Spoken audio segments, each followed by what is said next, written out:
I know what you're thinking. Is this the booth, drafting the circuits, three-way theater, or the Kevin Jackson show? Well, to tell you the truth, in all this excitement, I kinda lost track myself here on whobazoo.com. So, do you feel lucky, punk?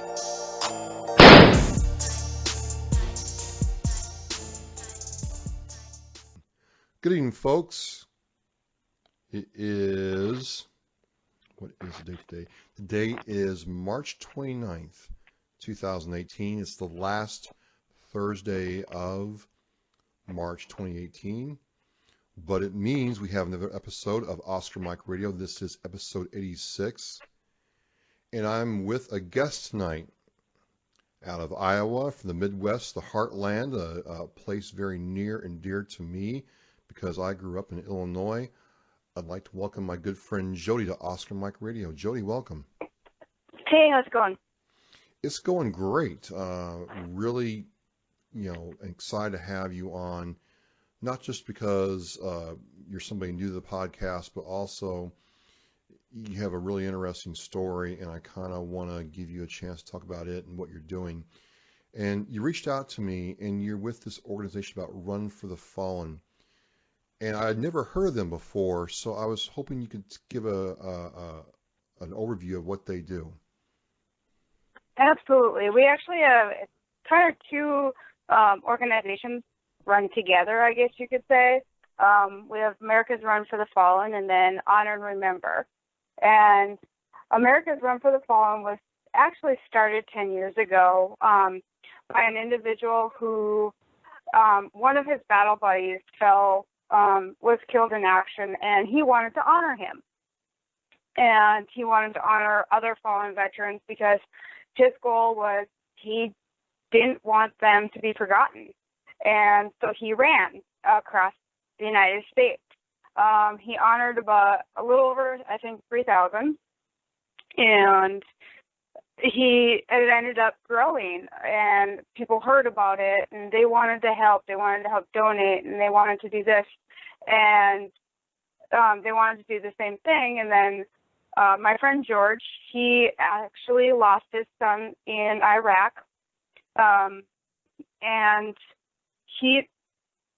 George ended up, he kind of was, for the first 2 years, pretty, what's the word, I guess, just mute. He just frozen. He didn't really know what to do.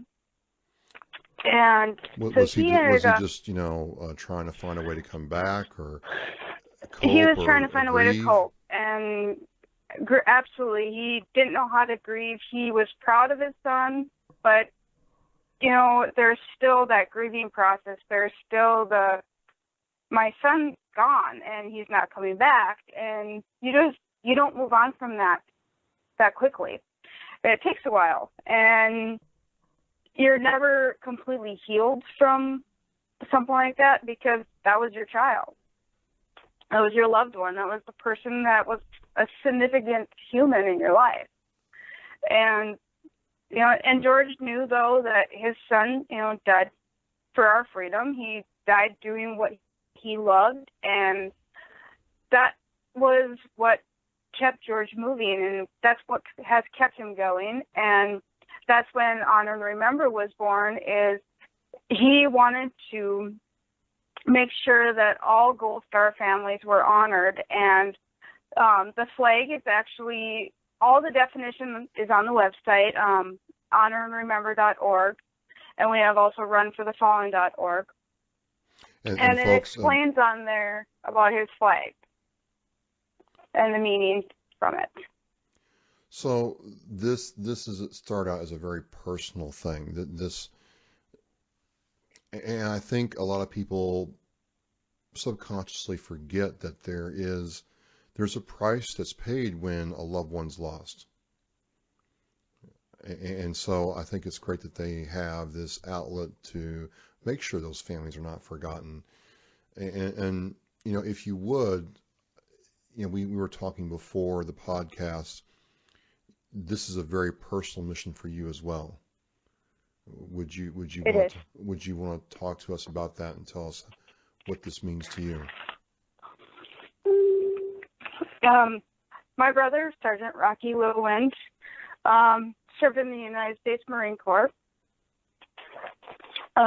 He joined right after graduation in 2007 and was until 2012. Twice deployed to Afghanistan and once to Japan. My brother was very well liked, very social. He had a lot of friends, both military and civilian. The life of the party, he was, there was a glow about him. He was just, everybody loved him, and there was not a soul around that hated my brother. No enemies, no nothing. He was just always smiling, and he was the type of kid that, we were nine years apart. And he was the kid that always wanted to make everybody else happy. He was the jokester. He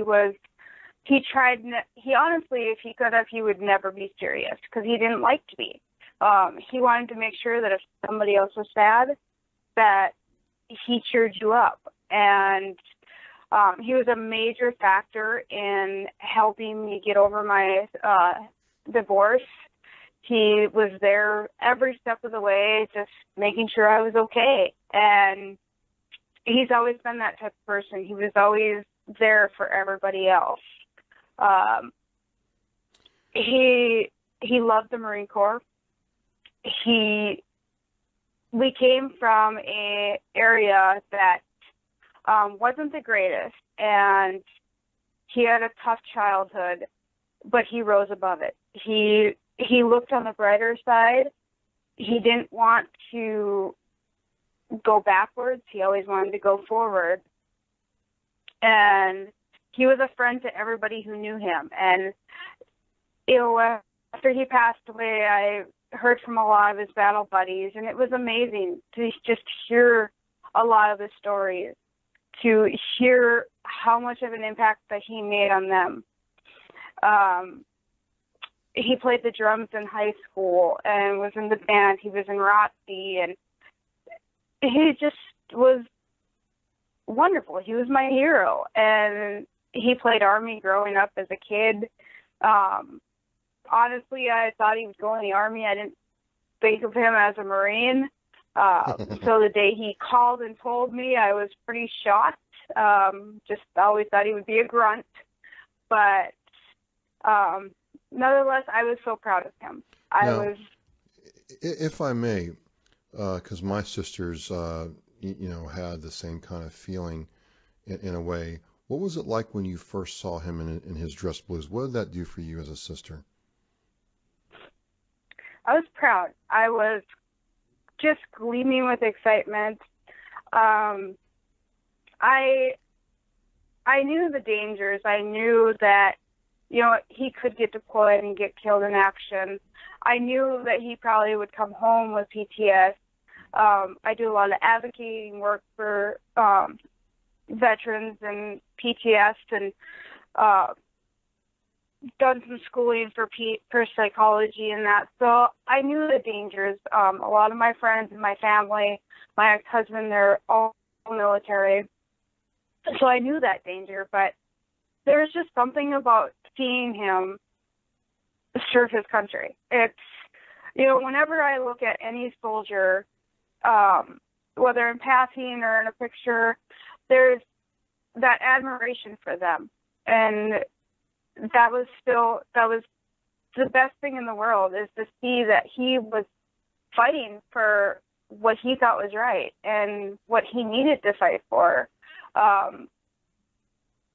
He didn't want to get into the politics of it, of course, and he just wanted to do what he knew he was supposed to do.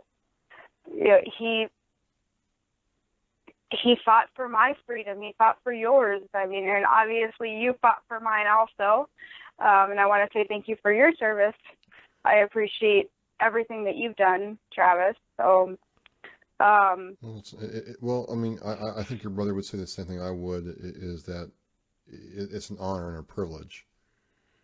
And talking to you before this podcast, look, some people do some things for veterans because it makes them look good. But it really came clear to me, Jody, that I'm not saying you didn't love your brother, but you really had a deep affection for him. That the fact that he was doing this and moving forward with his life really, as a sister, because a lot of sisters I know, mine get mad at me all the time for stuff, but with all the stuff that brothers do with sisters and their relationship, you really did and do and are proud of what he was able to accomplish. And so it's just good to hear that, because a lot of people don't understand, that there is a family behind that, soldier, sailor, marine, or airman that serves. And there must have been you must have been worried at certain times when he was, you couldn't talk to him every day, or he was overseas. You mentioned, absolutely. and it must have been nice. It's nice. I mean, my sister said the same thing. It's nice having that brother to support you. He supported you obviously through some hills and valleys in life, and when it's going good, it's great, right? And when it's going bad, you find out who your friends are, and your brother's right there. It must have been, the kind of guy that you'd want to see happy for the rest of his life. He put the true meaning to the saying IGY6. He always had everybody's back. He always had mine. I tried to always have his. And that's the biggest thing is, we weren't just siblings. He was my hero. He was one of my best friends. And that all in itself is one of the things that keeps me going, is because I know that, the last 17 months has been a huge struggle for me. But I just know that he wouldn't want me to sit in the corner and cry. And yes, I do that almost daily still, but grief is real. And well, grief my is brother real, died by suicide. Grief is real, but there's no timetable on grief, and so your brother did die by suicide, right? Yes. Well, October 23rd, 2016.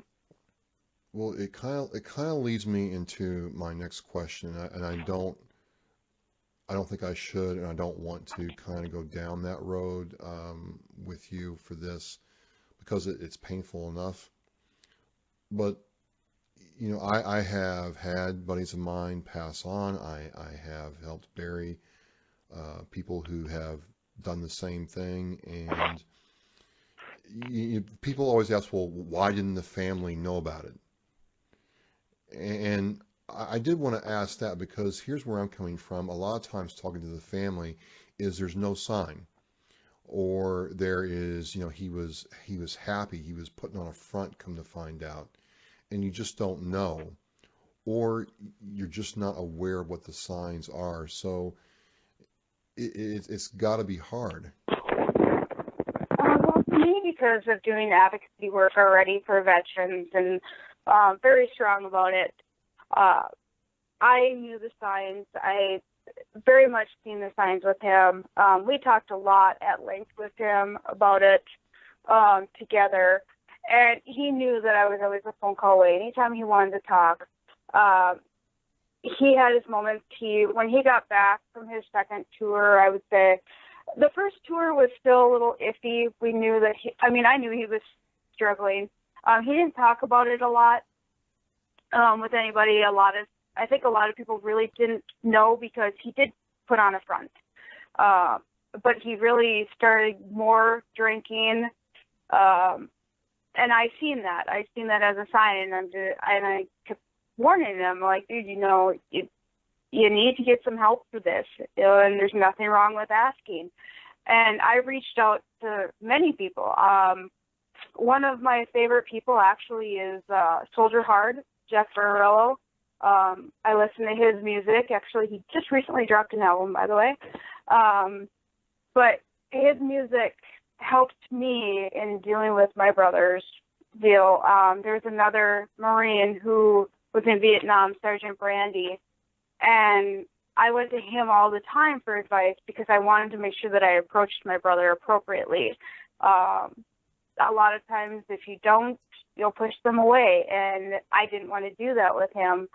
So I treaded the waters, pretty careful with him at times. Other times, we would have all-out, vocal brawls because he didn't want to face anything, and I witnessed many nightmares, flashbacks from him, and a couple times I had to take the gun out of his hand, and that was probably the hardest moment of my life, I think, when dealing with him and his PTSD, was taking the gun from him.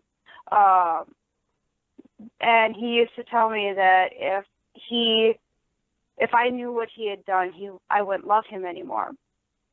And it broke my heart because there's nothing that he could have done that would have made me not love him.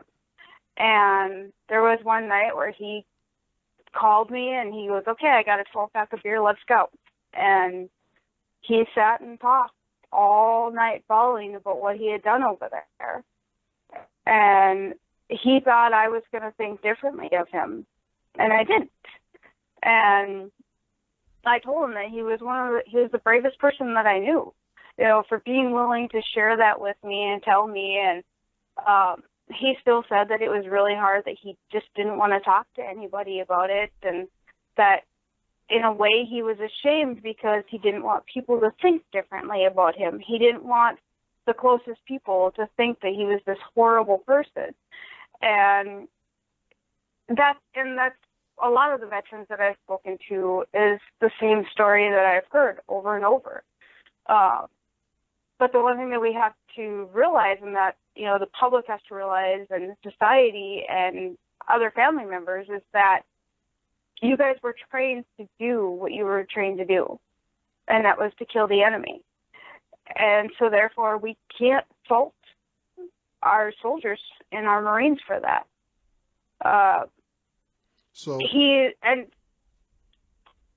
Go on, sorry. So the question I have at this point is, knowing what you know, what is the need that needs to be addressed? What's the problem? What's the issue? What's the challenge in your view? Because you advocate for veterans, you've dealt with this on a very personal level, more than the average person, certainly. What do you think needs to be done? That's the $1 million question, Travis. So many of us have asked that same question, and I sit and I think about it almost daily, because with my advocacy work and the Run for the Fallen, and how many Gold Star families I've spoken to and heard their stories, and a lot of it draws back on the mental health issue.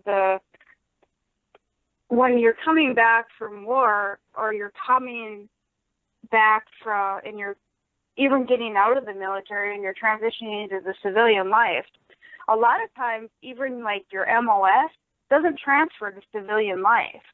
So therefore, you're stuck in a rut when you get out. But when you come back from war, you've got so much stuff going on in your head, and you've just been, like, it's a whole nother world when you go over there and you come back here. And everybody, they see this.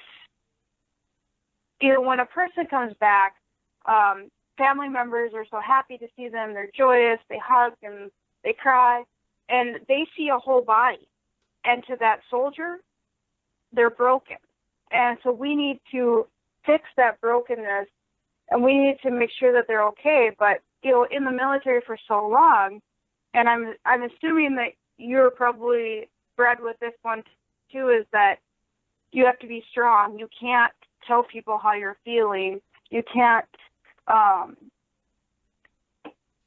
what's the word? You can't show weakness. You can't show weakness. You can't be vulnerable because you're instantly going to lose respect. Yeah, I get that.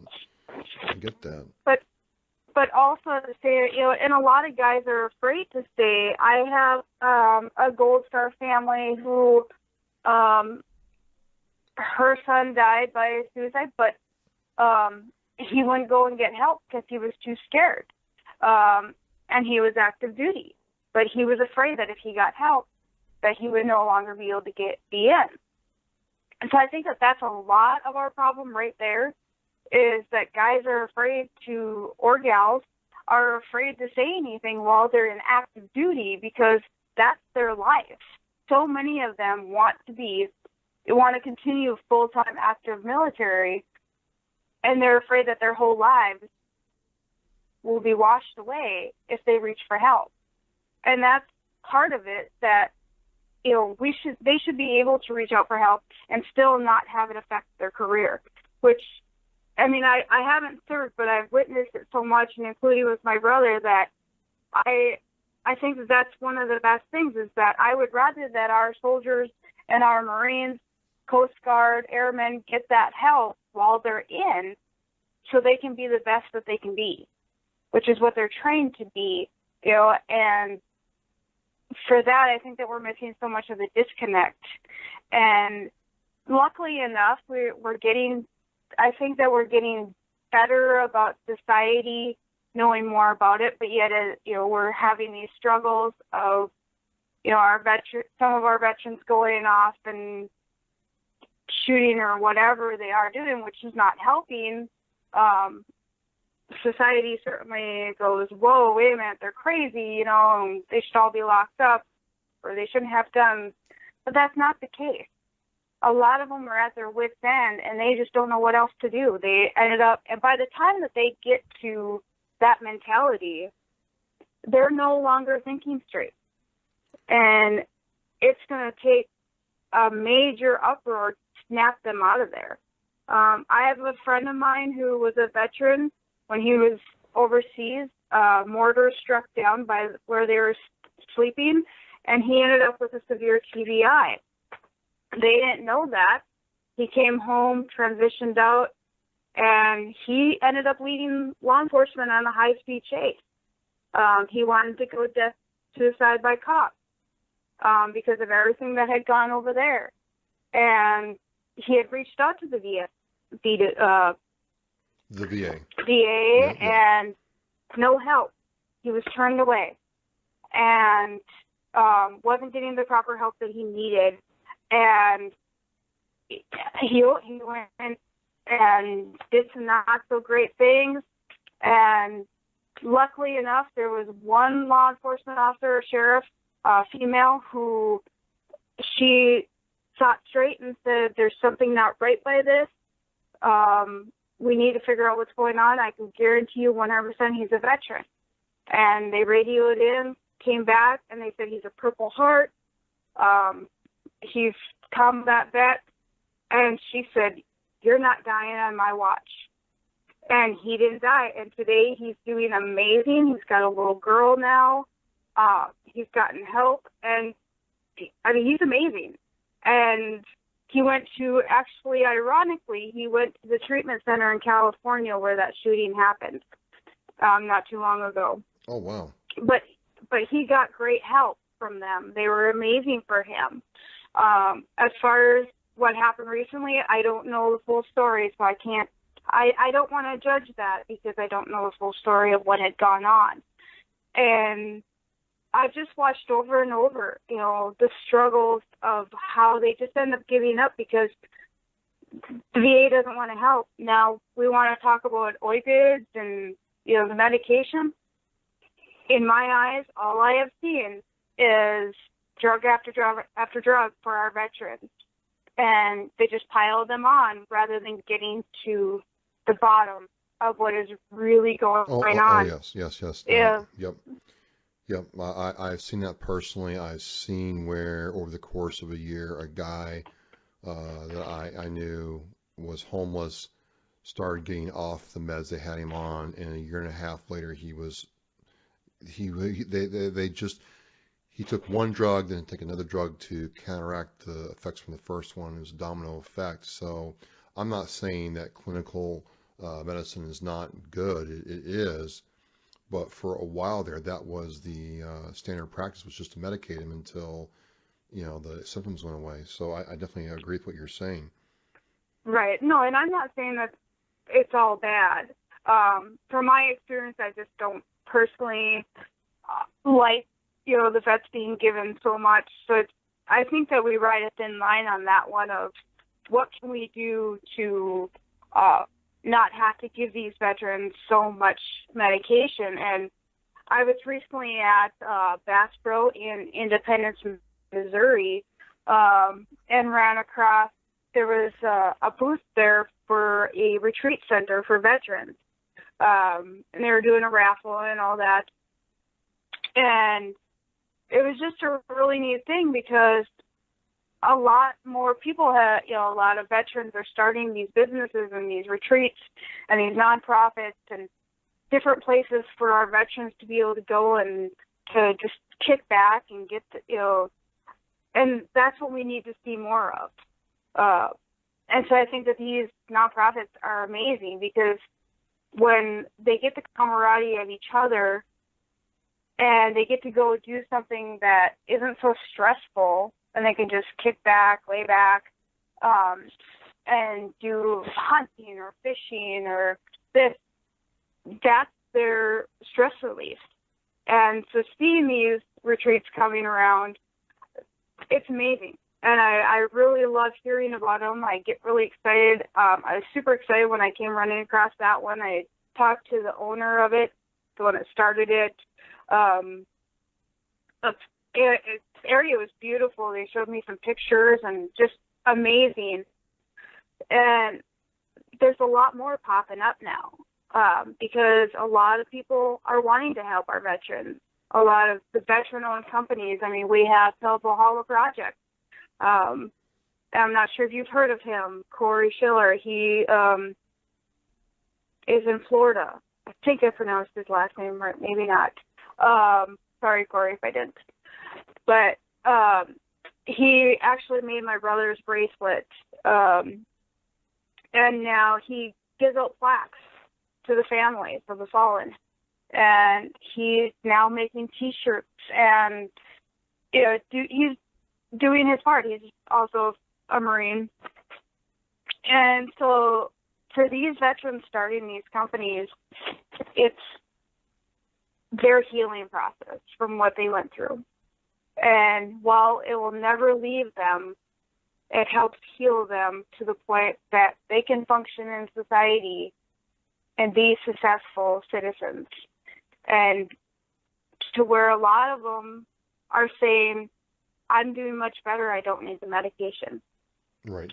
There is now also a transcendental meditation, something that's really helping. There's a retreat center in Virginia. I believe it's Boulder Crest Retreat, I think it's called. And that is actually something that they're using in their program to help veterans.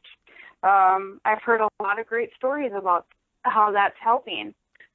So there's so many different options for veterans out there that help. There's a lot of different organizations on Facebook, too, that are out there and wanting to help. Many of them ran by veterans. That Condition Red was created shortly after my brother died. The person that created it, one of his battle buddies had completed suicide several days after my brother did. And that's what helped him. He just was like, I don't know what to do. What do I do? And so for him, let's create a Facebook. Let's, reach out to those who are struggling, who are saying on Facebook that they want to die, they don't want to live anymore. Let's reach out to them.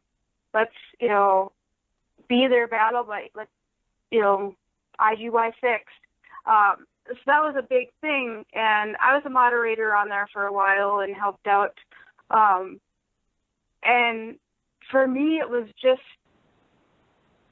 helping that individual, helping that veteran stay alive so their families didn't have to go through what mine did. And I think that that's a lot of the reasons I do what I do. So speaking of doing what you're doing, you're involved with Run for the Fallen, You've got a run coming up. I was hoping you could tell us more about that, and if anybody's listening, how they can help out. Absolutely. We are a nationwide relay foot run in tribute to every military service member who's died since October 12, 2000.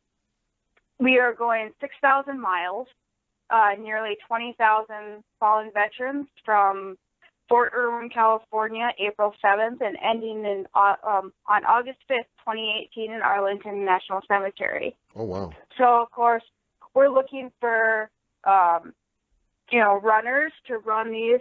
You can also go on YouTube if anybody's going, well, what are you talking about? What do you mean that runners? Well, we have several videos on YouTube that will show you exactly what we're doing.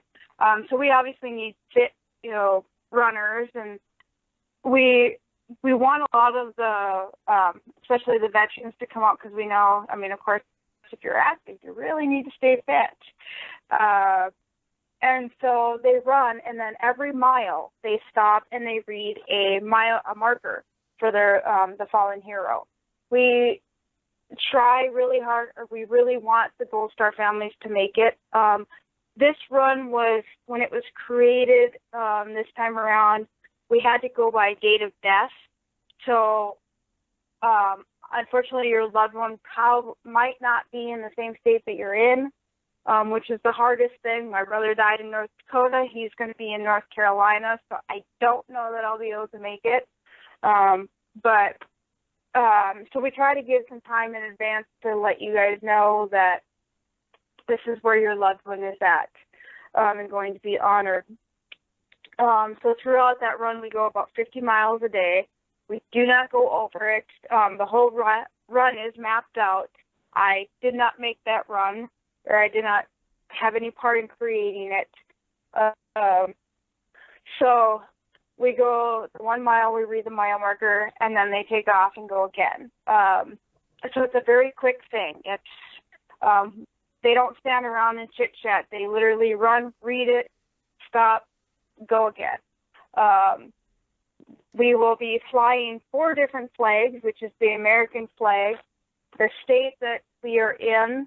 So for me, it will be state of Iowa, the Honor and Remember flag, and then we have the Honor and Sacrifice flag, which is for law enforcement, first responders, firefighters, EMS personnel, because we want to give our tribute to them and show our respect to them because they're a major part in with our run. They're a lot of our escorts, and what they do in their lives is putting their lives on the line also just as much as our veterans do, which a lot of them are doubled up. A lot of law enforcement is military.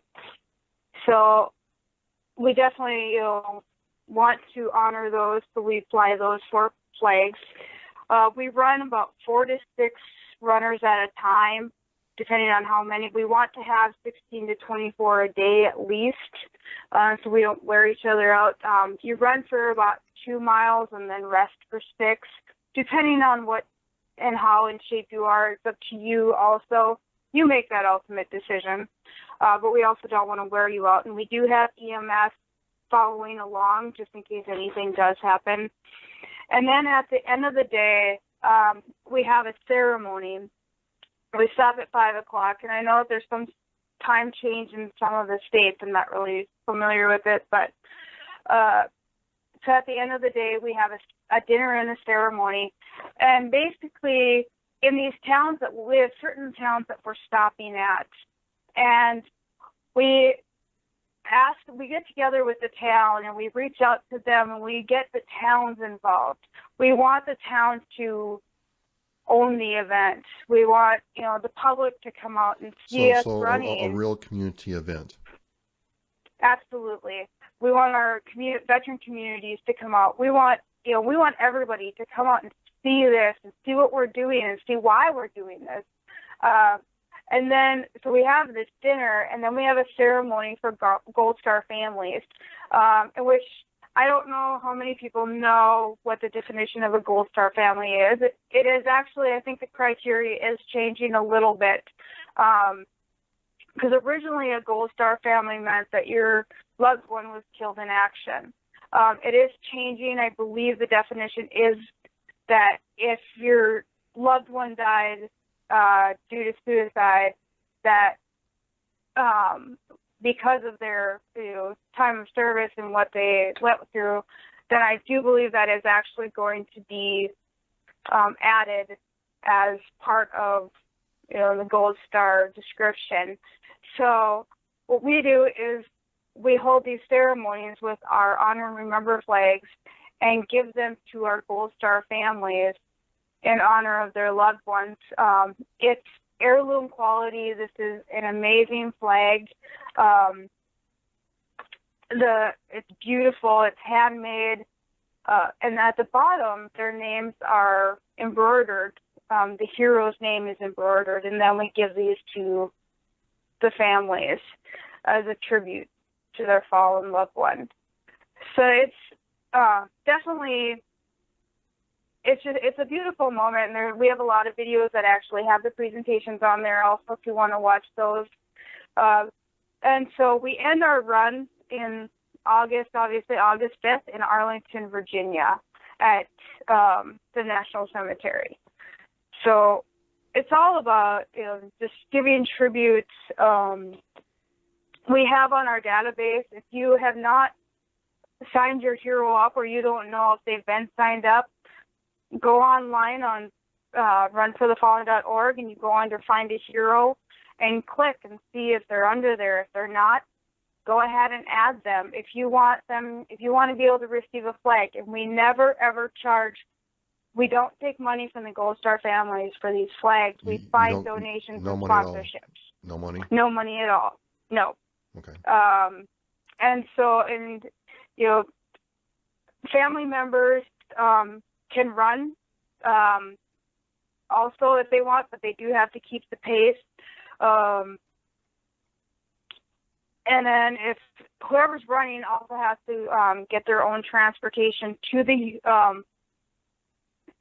event. We do, for the runners, if they're like spending the night there or anything, we do provide lodging for them. We also provide food and water. We're looking for donations. And if you go online, you can see the event you can see our schedule that we have. So you can see where we're going to be at. And I'll get some more information from Jody and have a list of items you can donate in the blog post for the podcast. So that'll be there as well. It's just, I guess for me, this is just another way that you could take something that's very, very negative and very, very sad and very, very personal that happened to you and your family and try to turn it into something that can be positive for someone else going through the same thing. And I can't say enough how important that is and why I'm just honored to talk to you at this time. We also do have another way too, along with the donation. We do have virtual runs.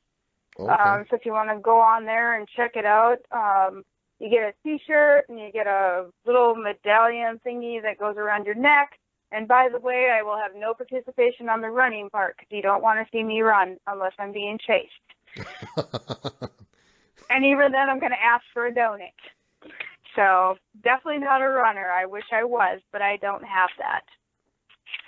Well, you're there to but we're support us definitely looking for more volunteers and runners. This is an exciting event. Our founder, George, will actually be on the route with us. If you can't make it to your loved one's mile marker, please let us know. Call in. We will try to make sure, and we will also be live streaming this run the entire time. So you can always log in and check in and see, where we're at and what we're doing, and it's really going to be exciting. And this is why we really want our governors to know about it. We want everybody, because it's one of the largest, probably the largest run I actually have one of my runners, and I want to say this because I'm really super excited about it. One of my runners on the first day is, last year he ran across, I believe it was last year or the year before, one of the last 2 years, he ran across the state of Iowa for veterans, and he is also a veteran himself with a gas mask on. He's the masked veteran of Iowa.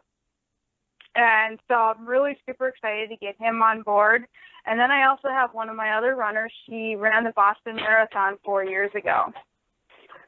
So I think it's going to be amazing as long as we can get runners. And let me stress you enough, by the way, California is the first state, and we really, really, really need more runners and more volunteers in the state of California. Really? So, yes. We're struggling on the runner aspect of it throughout the whole run, so we definitely want to make sure that you're reaching out, and we do, we have a runner requirement, I guess you could say, because you only spend about a minute at each one of those mile markers, but we also honor sometimes more than one at that mile marker. So it's really important that you're able to keep up and you're able to abide by what the requirements are, because we always have a really long day and quite a run. I mean, we have 6,000 miles to go. Oh, yeah. So that is a and run. I'm only doing the state of Iowa, and it's been interesting. I actually have taken on the role also of the Iowa chapter for Honor and Remember, which with the Honor and Remember, we give out the Gold Star families flags. And there's actually a run here also in Iowa called Iowa Remembers. And I know that they're doing a 5K in September. We're hoping to collaborate with them and work with them so we can give out more flags. There's still a lot of flags that need to be given. There's been waiting lists, unfortunately. The hard part is it does cost to make these flags. And so therefore, that's one reason why we're asking for sponsorships and donations, is to help us with the flags, help us with our hotel rooms if we need to. Along my route, I've reached out to a lot of military and we're staying at armories. And let me kind of laugh at this one, because we picked a wrong time to be in Iowa because AT is happening, advanced training. So it's happening the following week after my run. So it's been a little bit of a struggle because people are getting ready for that. But I've had a lot of great reception from it and people wanting to help and wanting to come around. I had one town that literally took charge, and I'm like, okay, have fun, and which helped me in the long run. I've got a great team behind me. We also have the Patriot Guard Riders in full support. All right. Love law those guys. Enforcement. Oh, they're amazing.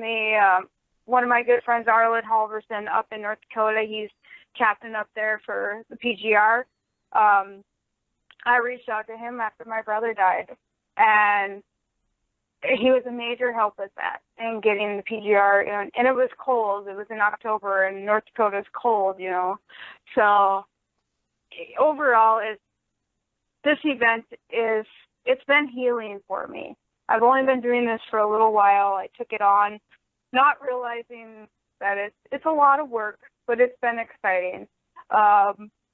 It's powerful in so many ways because it's a blessing to be able to do this and to give back to our veterans and to make sure that our loved ones, our fallen heroes, are never forgotten. And that's the biggest thing, is because so many of them have been forgotten. And when you sacrifice your life, you don't deserve to be forgotten. No, you don't. Well, I will have all this information from Jody on the blog post site. And, again, people, one of the reasons I created this podcast was to highlight stories like Jody's. Service comes with a cost.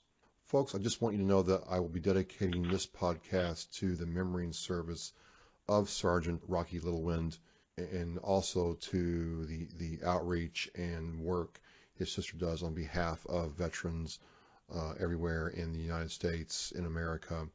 So we appreciate this family's dedication to our military and veterans. Jody, it's just one of these podcasts where I just kind of be quiet and let the other person talk because of just what's being said. It just is very real and authentic. And, while I'm not a Gold Star family member myself, I have been in funeral details for veterans, and, can't imagine what you and your family have gone through. A lot of us in the military, we appreciate what you're doing now. That is, we don't ever heal completely. We will always have the grief behind us. We will always have that longing for our loved one. The day that he died, him and I were Snapchatting, and he had said, "Hey, should we go have dinner this week?" And I was like, "Okay." And we hadn't seen each other for a while. And my brother drove a semi for coke, and he hauled the big ones, like the 2 trailer ones or whatever, the enclosed trailers. And so he was always taking pictures of this stupid truck, and I would always tease him about that. And I'm like, "Your truck is so stupid and ugly. Stop taking pictures of it and putting it on Snapchat." And now, what I wouldn't give for that picture again, what I wouldn't give to see, and I don't have Snapchat anymore, I just can't do it. But what I wouldn't give is to see that message, that my brother is snapping a picture and sending it to me, or saying, "Hey, let's go have dinner. Hey, let's go shooting," or this or that. My brother was an avid gun and knife collector. He loved guns ever since he was a child.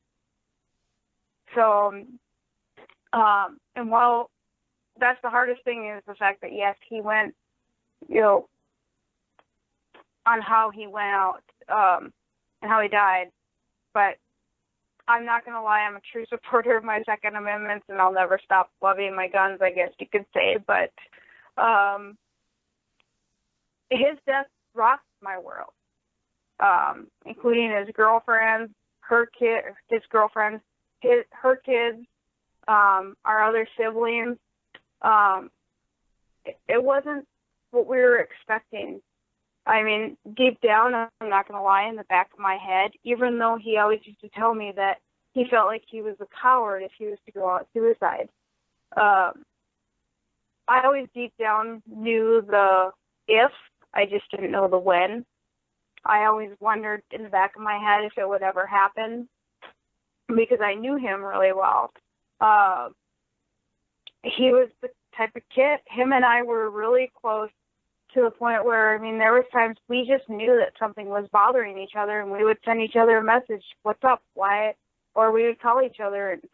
And there's times I called him, he's like, "How did you know?" And I'm like, "Dude, it's just his sister's intuition." And I lost my hero. I lost my best friend.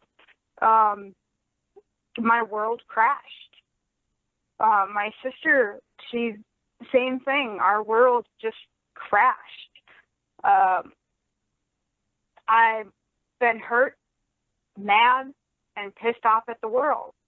There was days where I couldn't get out of bed. I just wasn't happening. I went back to work right afterwards. I was gone for a week after, and that was the hardest thing in the world, is to go back to work and try to maintain. The whole world is continuing, but my whole world stopped. And so I think for a lot of people, they don't realize the world just keeps going, and we're sitting here screaming, "Stop, my brother just died." But yet we don't want it put back up on us. And I'm not sure how many know, but the siblings are actually the forgotten ones of death, and in the grieving process. We're the ones who want to take on that role of protector of the parents, of everybody else, who want to make sure they're all okay. but we're the forgotten ones because everybody just thinks siblings. But in actuality, we're the ones that usually spend the most time with that sibling. So therefore, for us, our whole world crashes because now we're thinking, I don't have my sibling. I don't have my sibling to talk to. I don't have my sibling to hang out with. And I was older than him. So to me, I was supposed to go before him. He was the baby. And when he was born, I made him a promise that I would always protect him. So therefore, when he died, I felt that I didn't protect him. I failed. And that's what I thought for so long. And there are still my moments, my negative moments in the back of my head that I failed him.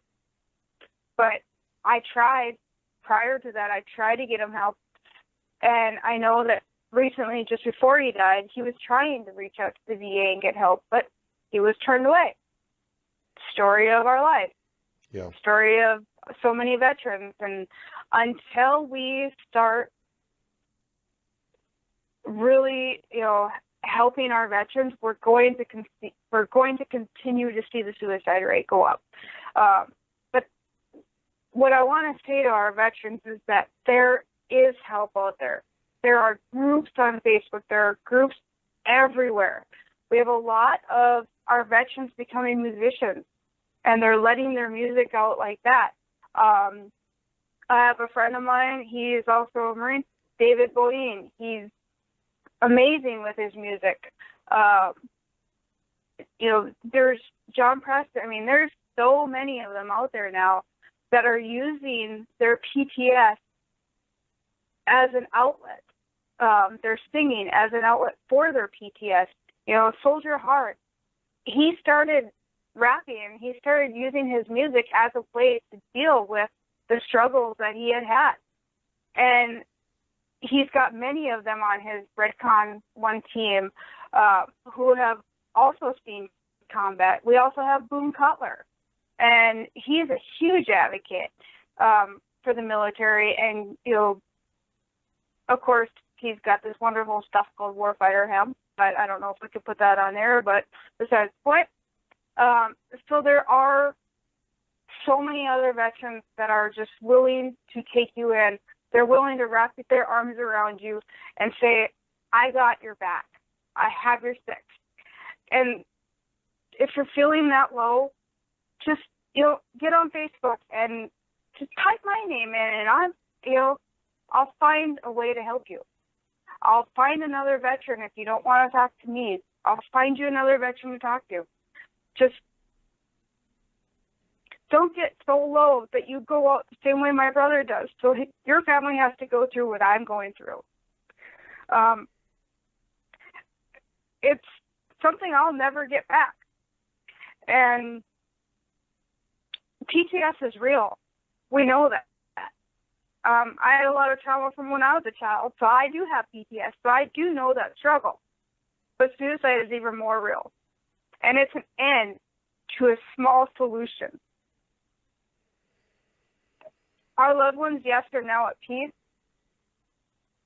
but we are no longer at peace. No, so it never ends, and it never is going to feel completely good. I would say, as we draw to a close, though, that your willingness to share this story, your willingness to be open about how you feel and about the relationship you have with your brother and what you're doing now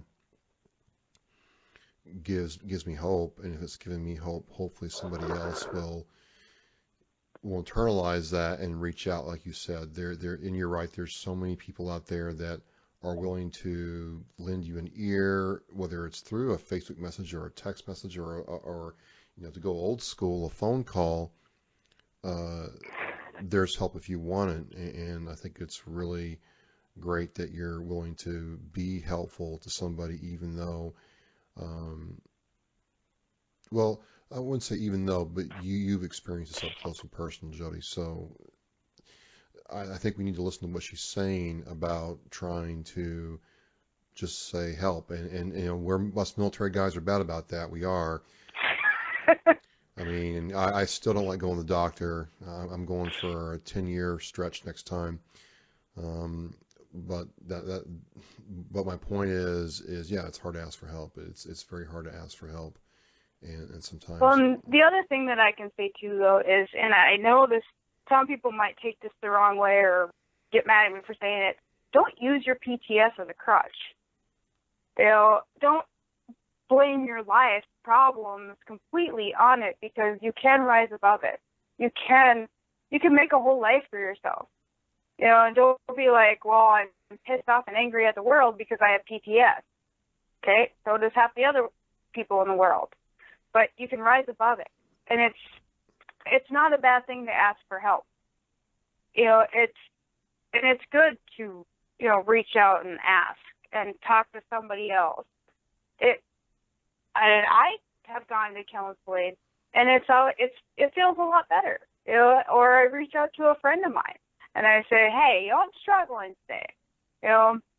And so don't blame everything on the PTS. We know that that's part of it. We do know that, and that might be the root of things. But also remember that don't take everything out on your loved ones, because someday they might not forgive you, and that sounds bad, but that's hard for the loved ones too. So understand that while PTS is not curable, PTS is manageable, and so therefore you can get the help that you need. You can have a long, productive life even with having it. And that's all that I can say. I mean, I might make some people angry when I say it, but just don't take it out on the ones that you love, or say that you robbed the convenience store because you were upset, or you're mad or pissed off at the world, or you drew a gun at a law enforcement officer. Just get the help that you need and use your noggin a little bit. It's like God gave you it. And just know, I mean, there's so many of us out there that want to help. So therefore, at times when you use that excuse, we kind of go, there's plenty of us out there. There's so many of us out there. Don't be afraid to reach out. Well, Jody, I just want to say thanks again for coming on. I'll go so far as to say, if you ever want to come back on and talk about your experience, other outreach that you're doing, or maybe a follow-up to this Run for the Fallen run, you're welcome back anytime. Again, this is why the podcast was created, to give people like you a voice, and what you said to me is going to stick with me for a very long time. So I just want to say thanks, and I really appreciate your time this evening. Thank you for having me. I appreciate it. Well, folks, all the information for the Run for the Fallen run, it will be in the blog post site, along with contact information for Jody in case you want to help out or just simply reach out. Time flies, but this has been just a really, again, one of those episodes to me that's going to stick in my mind for a very long time. So we're Oscar Mike Radio, and we are out.